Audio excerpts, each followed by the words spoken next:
Hey guys, this is Lee here. Have you ever raced a sailboat, or may not have raced a sailboat, or not even want to race a sailboat? You can learn some principles of sailing in this video that can make you better at boat handling, cruising, and navigation. So watch the video to the very end so you can learn how starting a sailboat race can make you a better sailor. Now the video footage was taken at the RS Aero North American Championship held at Bay Waveland Yacht Club in Mississippi.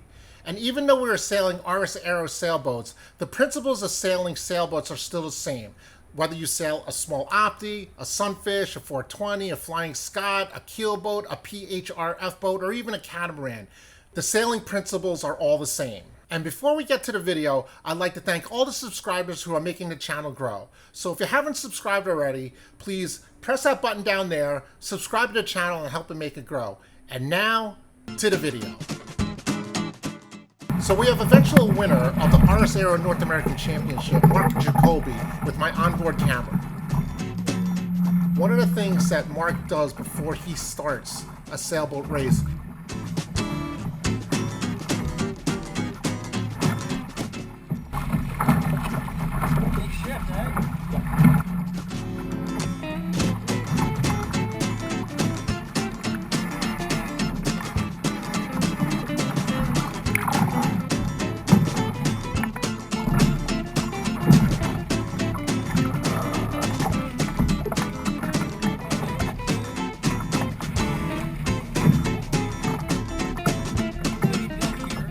Now, when he's sailing, he even makes a comment to the RS Aero class president, Hank Siraj, that there is a wind shift. And he noted that the wind shift was pretty much to the left. What Mark was doing, he was gathering information, he was figuring out where the wind was, he figured out what was the best route for him to sail, and in what direction he wanted to sail at first, because he wants to get to the mark and around the course as fast as possible, just like any cruising sailor might want to get to their destination as fast as possible, and also as safely as possible.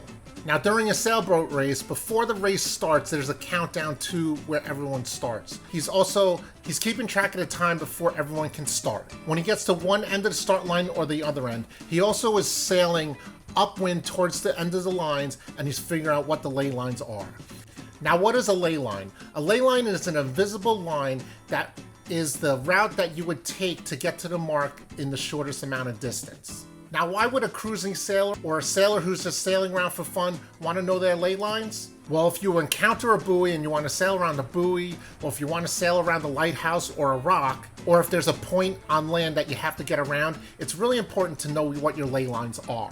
Now, generally speaking, if you sail not past the ley lines, you're sailing the most direct course, which will make you sail a shorter distance. So it's always good to know your ley lines. And as the wind shifts, you should know that these ley lines will shift with the wind. If you know anyone that would be interested in this video, please share it with them. Now, Mark is also, when he's taking the time, he also mentions that he's a sitting duck here. What Mark is doing right now, he's anticipating what's going to unfold in front of him, to the left and the right side of him, and in the amount of time that he has to get to the starting line. He's taken into account other boats that are trying to take advantage of his position.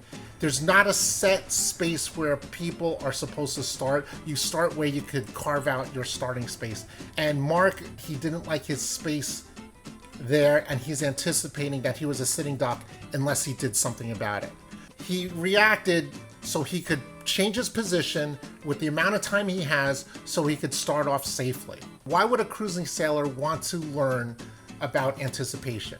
It's really good to know how the sea state's going to be, how long you have until you get to the dock or to your destination. Also, it's important to know how much food to bring along and how much drinks and ice to bring along on your boat. This all is important to a racer and the cruiser. And if you've ever been on any sort of boat that cruises along for any amount of time, you better have enough ice, drinks, and food to feed your crew, or they might throw you overboard. So watch the video to the end, and I'll also go over some boat handling tricks that'll help you get around much easier in some tight spaces. So one thing that all racers want to do and want to achieve right before the gun is to get their boat up to speed. So when you hit the line, when the gun goes off and the race actually starts, you want to be heading across that start line at full speed, so then you could get away from the rest of the boats. So it's really important to know your boat, whether it be a small boat.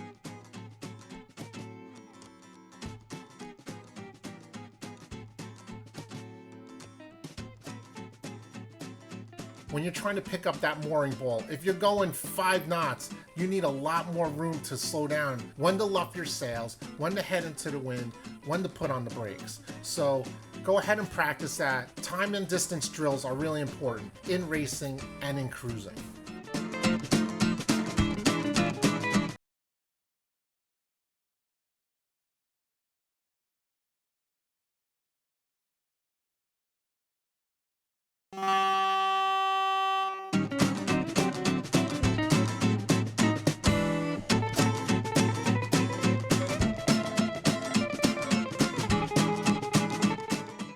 Now, it's not imperative that you have to start on the pin when there is a pin favored start, because there's usually only going to be 1 or 2 boats that get off pretty easily and they will win that start. Sometimes it's better to go down the line away from the pin, maybe a third or a halfway down, and just start clean air on port tack and get away from that line as fast as possible. Now, what happens in that situation, you might be a little bit further down the line. However, now you're in clear air, you have the ability to tack when you want, and clear air is faster, and having the options to tack when you want is actually a lot more important than being at the quote-unquote the correct side of the line if you're going to get yourself in trouble with traffic. So you can see in this, for instance, that the boat here is going to be tacking onto port, and the boat really far away from the pin is already ducking a whole bunch of boats.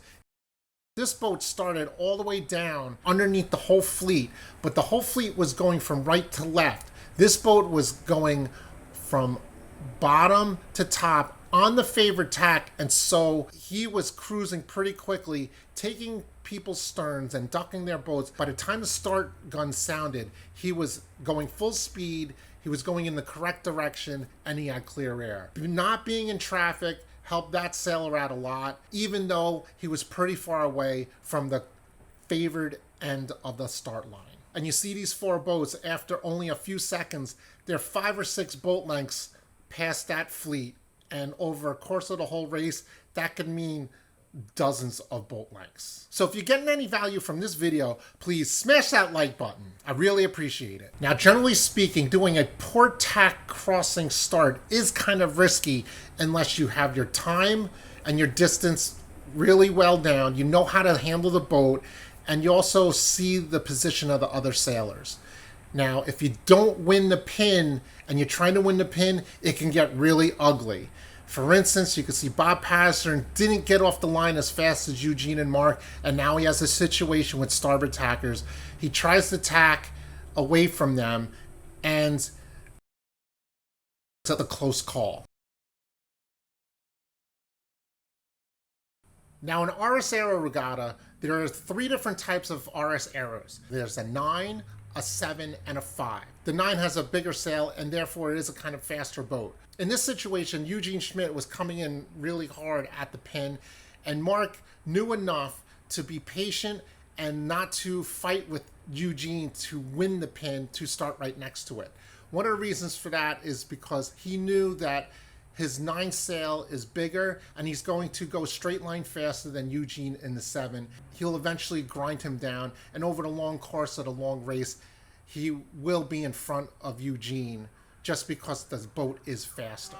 Now, if Mark wanted to go ahead and try to luff Eugene up and take advantage of his leeward position, he might have messed himself up, and he might have messed up Eugene as far as getting across the line with speed. So they both took precedence on getting across the line at full speed, and they would worry about each other later. Now, on Eugene's boat, he saw that Mark was having a little bit of trouble getting as close to the pin as possible, as you can see here.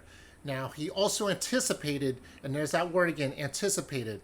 He also anticipated the boats on the right were not going to make it in time to shut him out of the pin because those are on starboard and Eugene was coming on port.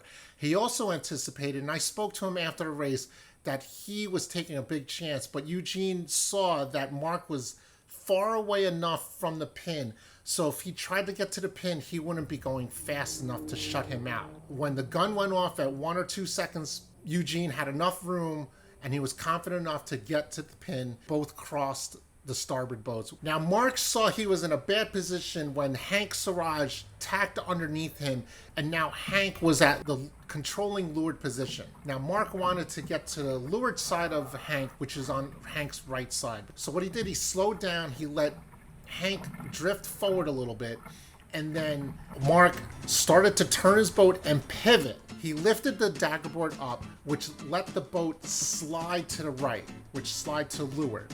He also let his mainsail out. When he let the mainsail out, the boat tends to head down. This goes for any sailboat, whether it be an Opti, a Sunfish, or a cruising boat. The mainsail trimmed in makes the boat go high, and the jib trimmed in and the mainsail lofts will head the boat down.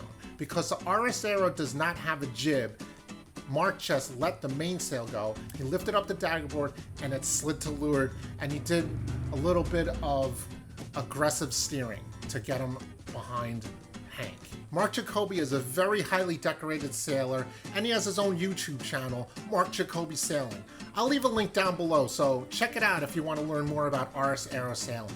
Now, if you were in a boat with a main and a jib, and you want that boat to pivot on its keel or centerboard, one way to do it would be to trim in hard on the jib. Sometimes you could even grab the jib by the bottom of the jib on the foot and bring it to windward. That's going to make the boat head down and also let the mainsail luff. And just no pressure on the mainsail, and you will turn away from the wind. So Clinton Edwards, the principal race officer, decided that the wind shift was so drastic that he decided to abandon the race, which means they stopped the race. He shifted the course around so it would be more fair across the line, and then he restarted it. So if you're interested in the RS Aero class or any other thing that I mentioned, I'm going to leave some links down below. If you have any comments or questions, leave them in the comments section down below. I read all the comments. So there you go, that's the video. I hope you enjoyed it. So smash that like button, subscribe to the channel, and hit that notification bell so you know when we come out with a new video.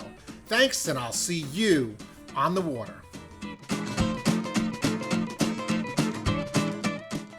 Now the wind shifted to the left, as you heard Mark say, and it actually became really skewed.